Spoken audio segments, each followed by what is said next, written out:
Welcome to the Carl B. Phillips Show, hosted by gospel music industry veteran, recording artist, songwriter, producer, radio announcer, and actor, Carl B. Phillips. Join Carl as he talks with gospel recording artists, producers, songwriters, pastors, and other creatives about music, ministry, and life. Get ready for another great conversation on the Carl B. Phillips Show.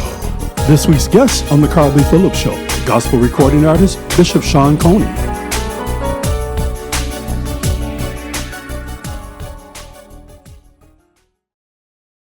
Welcome to the Carl B. Phillips Show. I am Carl B. Phillips, Uncle Carl. Today's guest is the pastor of Holy Manifestation Bible Church. He's the founder of the quartet group, Docta Coney and Manifested, and the group has a new single out, You Outta Call Him. I love the song. Call him. Yes, sir. Please help me welcome Bishop Sean Coney. God bless, Bishop, how are you, sir?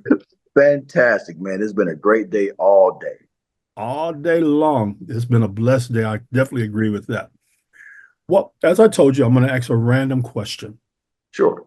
What's your favorite car that you've owned over the years?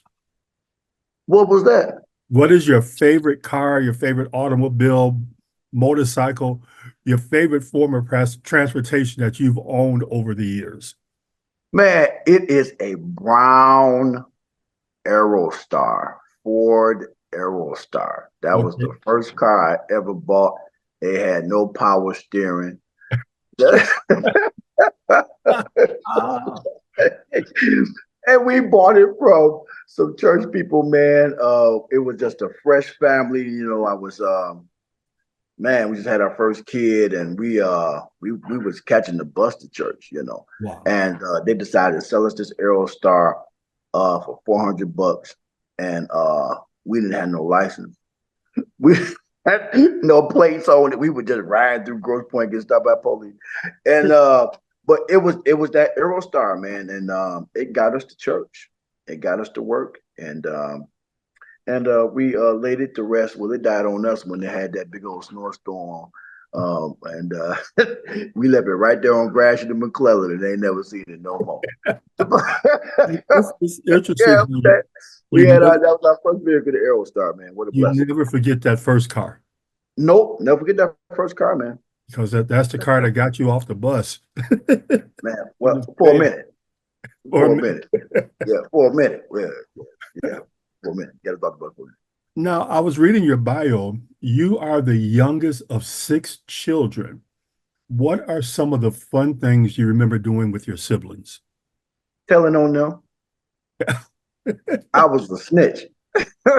I told on them, but we did a lot of good things together, man. We were a family who didn't have much, you know, so we had to create things to enjoy, you know. So we would take like our paramount moments were at the fireplace, at home, and we couldn't afford firewood, so we would break up old dressers and those phone books. You remember those yellow pages back in the day? That was thick. We would take those and put those in the fireplace. We would have those moments where we would sit there and we would sing and we would talk and we would roast each other, but that's where we would have our bonding moments, you know. And that was really great. The blackout that we had, remember that blackout back in, like, what was that, 2002, 2003, something like that? We had a very great bonding moment then, you know. We barbecued, and well, that's all we could do. We had nothing else to do nothing with, but we had a wonderful time then, you know, and we've always been a close-knit family, so all our time was fun time. Now, you're the youngest of the 6, correct? I am the youngest. So being the youngest, did you get away with more things than your older siblings? I still get away. Still get away. And our mother, she raised us as a single mom. And she did the very best that she could in raising us up. I want to let you know that even though I got away with a lot, when she did get me, I didn't get away with nothing because she brought it all up. I want you to know. I could tell you a story, but I ain't gonna do that because y'all probably call the police on my dead mother. Okay, not well, you got me curious now. So what did you do that she had to go there? And if one got it, everybody got it. It was 6 of us. And everybody, okay, here's the story right here. My brother, this was back in the time where they sold candy for schools and stuff like that. You remember the Sanders chocolate? Yeah. So they would sell the chocolates. And my sister worked at, it was Elias Brothers, a big boy at the time, but they're on Jefferson Boulevard. And she sold a lot of candy, man. She had like a black basket full. Somehow, my brother decides he wants to eat the candy. Uh-oh. He ate all the candy. Didn't share nothing with none of us. He just ate it all. All right. So when mom finds out, nobody knew who did it. He didn't tell. So what we do? She lined everybody up. And she got us all. Lord have mercy. Up until he decided getting popped. Then he said, I did it. And Lord have mercy on him. And so we was all crying like, Mama, stop, you're gonna kill her. You know, that kind of woman. You gotta But I was the baby, man, and my mother, I was so small, I was like the run of the family, you know what I mean? And she was like, boy, if I hit you, I'ma hurt you. So she just let me know. Now, you said that you discovered your passion for ministry at 3 years old. Yeah. Who influenced you at such an early age to be a preacher and a gospel singer? Oh, so we grew up Baptist. All right. And the pastor that we were under, he was the pastor of the Greater Progressive East Missionary Baptist Church. And our church was on Kerchevo and Shepherd at first. Now they done built something right there, right across from a facility over there. But then we moved on Canfield and Shane. And man, Pastor E.M. Abrams, man, the only man that I knew to be a role model in my life coming up as a kid. That's all I had. And he was a great gospel preacher. Heavily in the Greek and Hebrew back in that day, which was very, very early. In the early 80s, them guys could barely speak English, but he spoke the Hebrew and Greek very fluently. And he stood me, I confessed to him at the age of 6 that God called me to preach. And he stood me up on a table at People's Baptist Church on Arndt and McDougal. And we was having a Petra conference, and he stood me up there and laid his hands on me, and the rest is history. And that's all I ever wanted to ever be, was a preacher. Outside of a gospel singer, I don't know. I've been influenced by so many people as it relates to I'll tell you, one of my mentors, and he's not, I don't even think he would even accredit himself as being a gospel singer, but Bishop Edgar Van. Okay. Influenced me with the sound that I kind of attribute. I really admire Bishop Edgar Van, the way that he sings and articulates himself in that. Bishop Van, remember the church over on Cadillac? Cadillac and Goldie, man, what is it, 3090? We used to church up in there back in the day. Oh, man. Oh, well, I will say this. The first album that my mama bought me was a double album. And it was the Thomas Whitfield I'm Encouraged album. Oh, great album. And that's what really, I've always been interested in loving music, but that's what really got me into loving gospel music. And I was just obsessed with the ministry of Thomas Whitfield as a child. And they messed up and put his contact information on the back of the album. And I would call in that phone, and they would, I knew that was him on the phone. I knew it was him because I knew his voice. And he said he wasn't in the office. God gonna get him. He kept telling us though, he wouldn't let me talk to him. I was just so infatuated with the ministry of Minister Thomas A. Whitfield, and still am to this day. Did you ever get a chance to meet him? Never. I never. But so he was just getting to the climax of his ministry. He was just getting ready to he just finished the Alive and Satisfied album. And on that Father's Day, he had passed away. I knew they were going to have something really big. I was going to go to that concert. He passed away, and that just devastated me. Right. It just devastated. So that was but I got a chance to meet David Whitfield and his brother Larry, who sounds just like him. Oh my God. And so that just like a blessing me. So I just embraced those moments right there. And so Thomas Whitfield will never die, no matter if he's not in the body or not. You talked a little bit about, at 6 years old that you said you wanted to preach. But when did preaching and singing gospel music become personal for you? Where you decided, you know what, I want to dedicate my life to the gospel of Christ? It was at True Light Temple. Mm-hmm. Bishop Floyd Mitchell, right there on Harper and Crane. I don't know if you're familiar with that church. And Bishop Roderick Edwards, it was on a Good Friday night. Bishop Roderick Edwards, they had this big mass choir, and they sung, Lord, I want you to show me the way. Okay. Oh my goodness. And when they sung that, it was like I can do this. You know what I mean? It was like, oh my goodness, I can do this. And that night was the night that I got saved. I was 11 years old. I was 11 years old. I knew what I always knew I wanted to preach, but I didn't know that I would really want to be into music. I always, and speaking of music, I'm a choir boy. My boys taught me into being quartet. They talked me into it. And I'll tell you that shouts out to Andre Stafford, wonderful bassist. Andre Stafford, he came to our church on one Sunday night, and he came back to the house with us, and he was like, Pops, man, you dumping that house, man. You just keep dumping that house. You can do quartet. I said, the only way I'll do it is if y'all help me, because I don't know nothing about no Holy Ghost power, Holy Ghost power. I don't know nothing about that. But they helped me, So what I'm doing now, I'm an infant in this. And the truth of this also is the ladies that you see standing with me have been in this all of their lives. I didn't know them. They are not my original singers. Okay.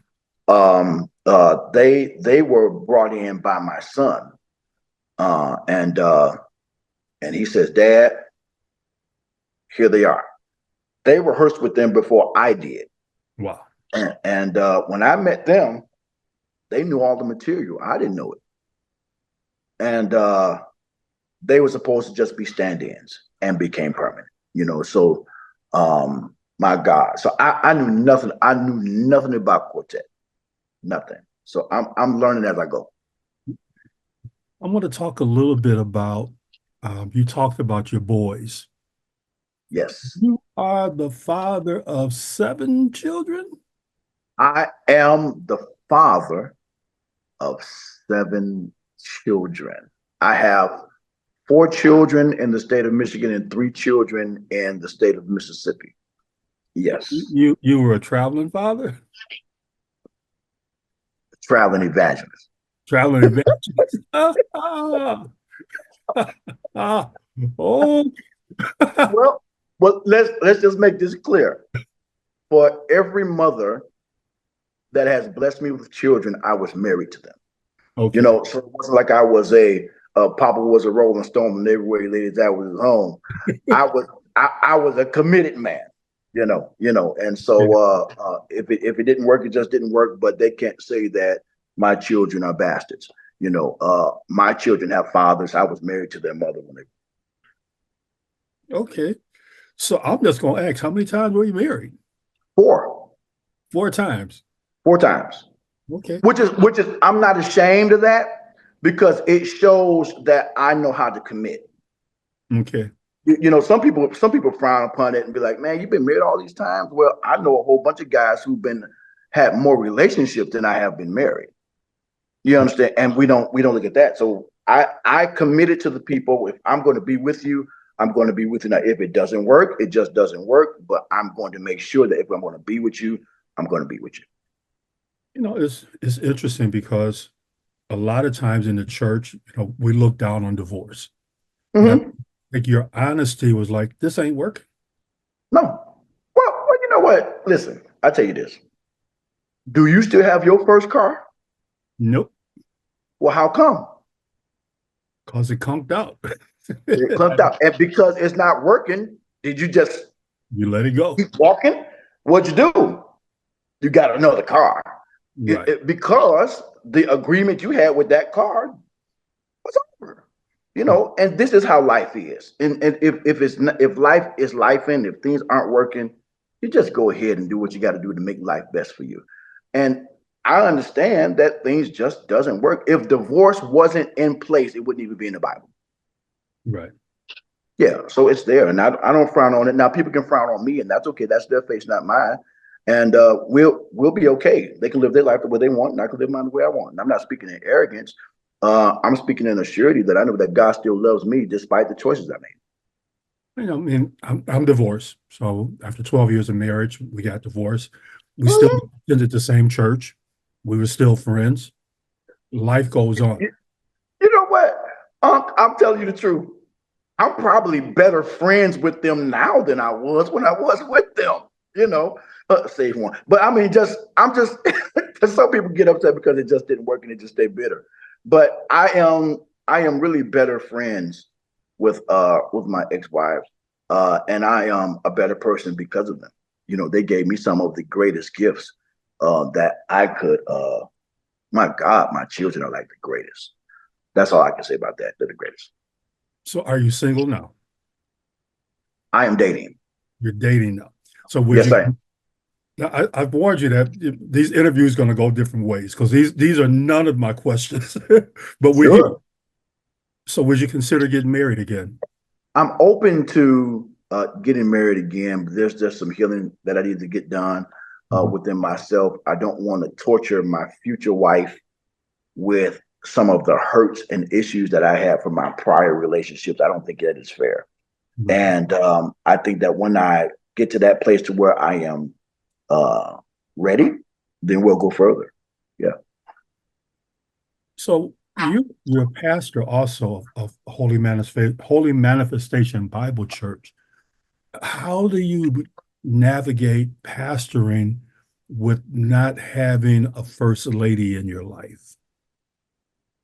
Woo! I understand that the church doesn't need a wife. I do. And so I operate in that aspect and meeting the needs of God's people. And in doing that, I've learned how to separate the city from the state, my personal needs from my spiritual needs.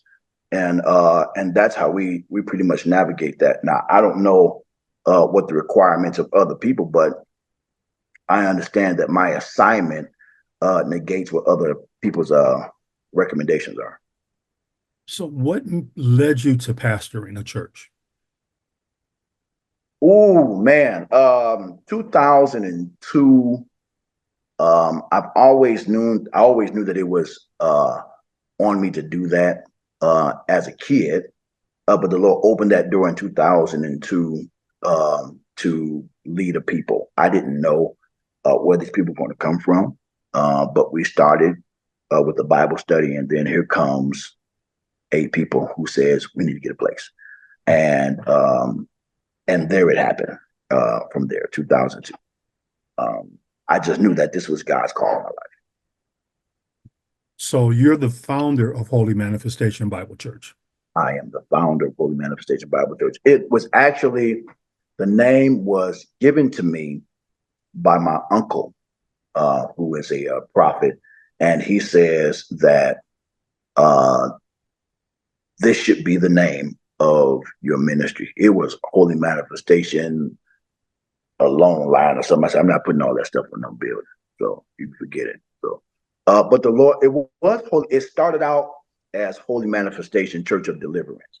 Okay. But it put us in a denominational barrier. You know, they'll say, well, what's your denomination? We're like, well, we're non-denomination. So then that means that because you're non-denomination, you don't deal with apostolic or Baptist, because they're denominations. I'm like, well, okay. So when the Lord gave us the opportunity to relaunch, he says, call it Holy Manifestation Bible Church. Because if it is in the confidence of the Bible, then we can all work together. And so, and that's what we work with. We work with the Bible. Yeah.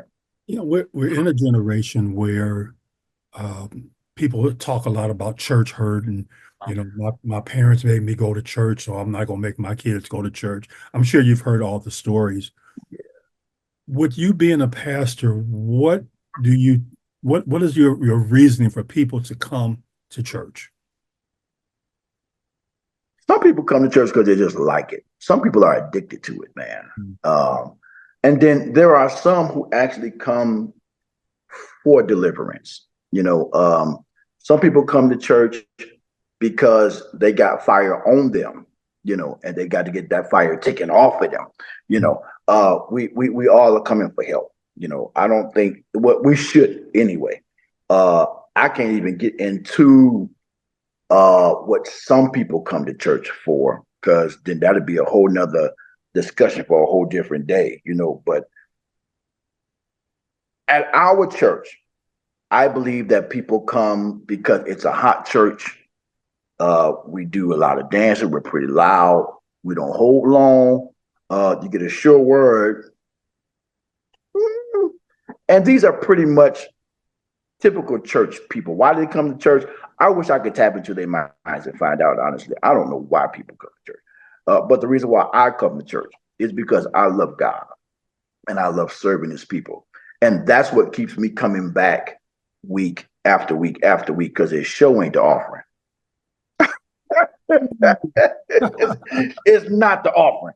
I promise you. The reason why our church is still going, we have a few people in our church that pretty much holds it down, and I thank God for them. Thanking God for and I just say their names so when they watch it, get appreciation out of me for them, and that's Elder Sharon, Elder Dudley, and Sister Tamika. They hold us down. They're faithful. They do their parts. Of course, our musicians are always there, and they really play a major part. And when we don't have it, they don't fuss about it, you know. And we're grateful to God for that. But most of the time, we just let you know. But we have faithful and dedicated musicians and members. Our staff is great. But why they come to our church, we give them a good sound word. I don't know what they do during the day, but when they come to us, we shut it down and we give them the best that God has to offer that we have. You talk about your musician staff. You and I had a chance to really connect and get to know each other a little better because of your namesake, Sean. Now he's going by Skip. Skip. He's an awesome got bass that player. from, by the way. He's an awesome. He went to AIM and came back and was skipping. You know, he has blessed our church since he started playing for us. So much energy, so much love. Just a great young man. How does it feel to have him playing with you now? Ooh, man, let me tell you, it goes beyond, way beyond him playing for me. I would tell people for the first 3 years of his life, his pillow was my chest. He learned rhythm through my heartbeat. And as he gotten older, I would tell people that my best friend is a teenager. You know, we just have that relationship. We stay in the same place. We work together. We do everything together. You know, I love that boy. That is the child. I have 7 children, but that's the only one I ask God for. And he blessed me with it. He's such an humble man, and such a kind-hearted young fella. And I see great things happening for him. And but I can't just mention Sean. I got to tell you about Joe Crumble, and I got to tell you about Keon Jones, and tell you about Cameron Morgan, You know, those four guys work with me. I'm talking about, and been doing it since I've started. You know, and has been dedicated and faithful. And the power behind Manifested are those four guys. And I thank God for those babies, man. Really, they're amazing. I'm glad that I can call Cam and Joe nephews now. Absolutely. They're two humble, talented, awesome musicians. And the good thing about it is they don't have the attitude as most young musicians have today, right, with this, because they know they can do this. They're arrogant, mean, funny acting, all of that good old stuff, and high dollar this and all of that. You know, they work with people, and I'm grateful. And I try to instill that into them, because I tell them, you know, man, listen, it may not come this way, but stay faithful. I promise you that serving the Lord will pay off. And you ain't got to wait till after a while.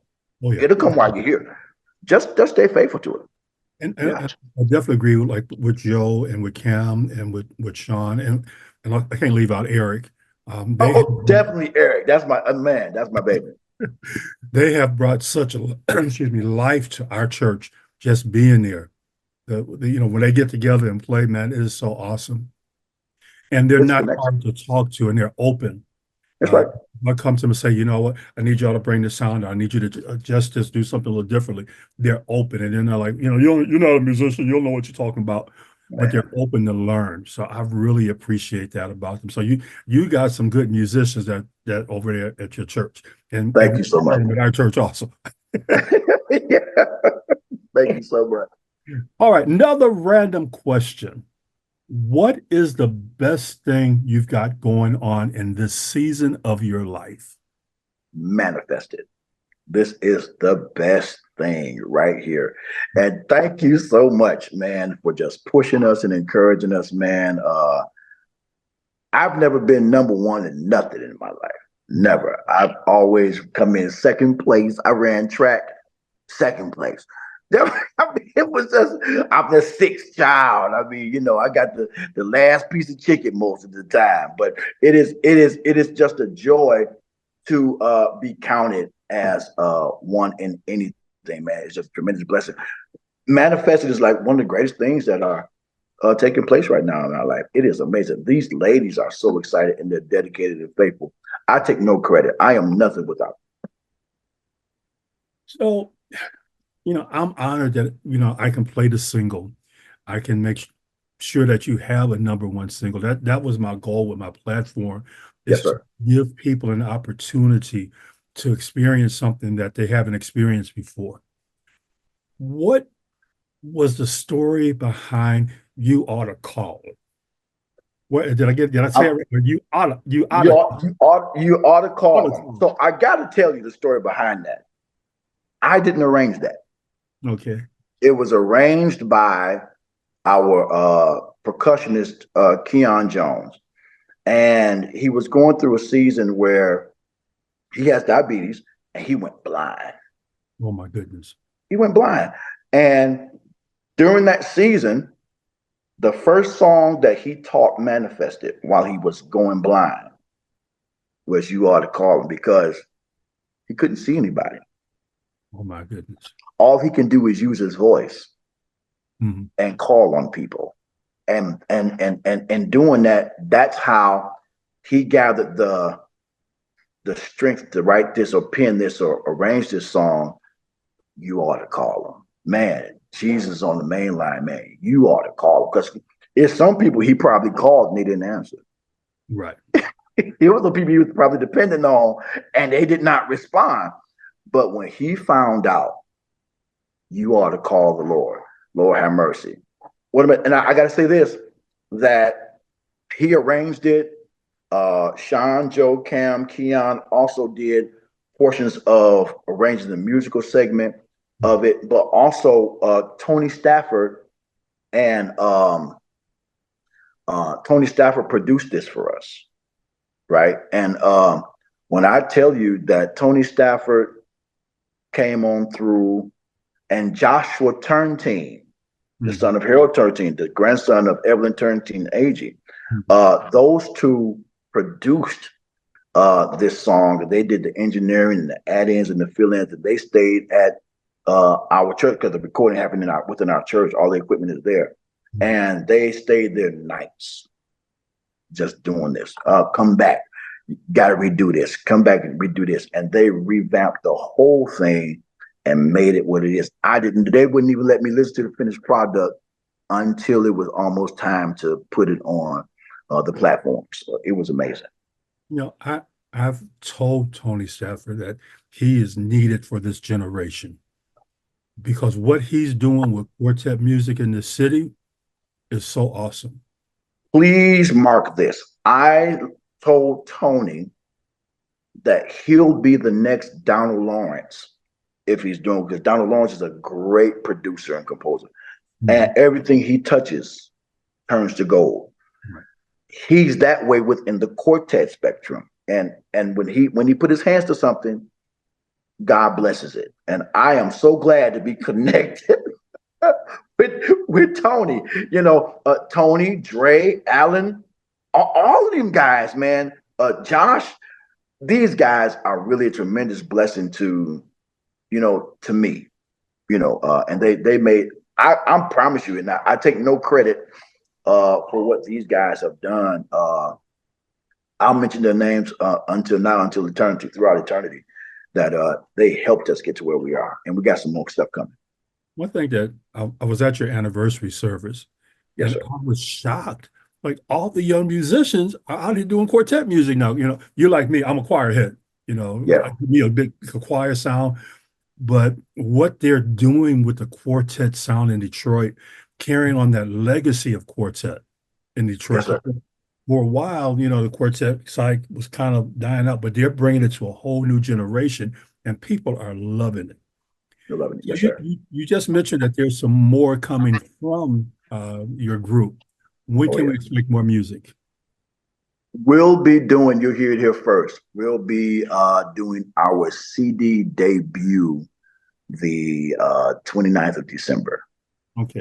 So we're working diligently right now to do all of our recording, and so when we do our anniversary, it's when it'll be the debut of our CD. So it'll be completed by then. Oh man, I gotta be in the house. So just to make sure. Oh my goodness! Oh, well, that's close. That's close to the New Year's. Well, of course you will be there. We saw you last. You came and you supported, man, and we thank you for that. But man, I said Sean and y'all have become family. Cam, Joe. Absolutely. Have become family. So man, I have to support, just come out and be there. I'm just excited, man, for what God is doing for you, what God is doing for your group, what God is doing for your church. I'm just excited to see what God's going to do next. Wow. As we get ready to wrap up, speak to someone about the importance of why you ought to call on the name of the Lord. There's nobody else to call on that's going to really make a difference. I had a mother. Mother left. Had a father. My father left. Hey, look, I have 4 wives. They gone too. But when you call on the name of the Lord, he made us a promise. He'll never leave us, nor forsake us. And it's written in his word that if you ever call on the name of the Lord, you're going to be saved. You got to call on him. That's very important. It's very important to call, because I'll tell you what, there's no other name mentioned under heaven whereby men can be saved. Wow. And that's the name of Jesus. Nope. You got to call him. Let me go find some bump music real quick. You just preached right there. Yes, sir. You just preached to something about that name Jesus, huh? Man, it's something about the listen, Rance Allen ain't the only one who can say it. It's something about that name, Jesus. Oh. How can people reach you? How can they follow you on social media? Get address of your church if they want to come by and visit. Sure. Our church, Holy Manifestation Bible Church, the address is 381 Puritan in the city of Highland Park. We have service every Sunday night at 7:30. We brought Sunday night church back. There's not many of us doing it. And it's a powerful experience. We're not there long. You can reach us. You can reach me, Bishop Sean Coney, Docta Coney on Facebook, or you can reach our group, Docta Coney Manifested on Facebook as well. And we try not to tell anybody no.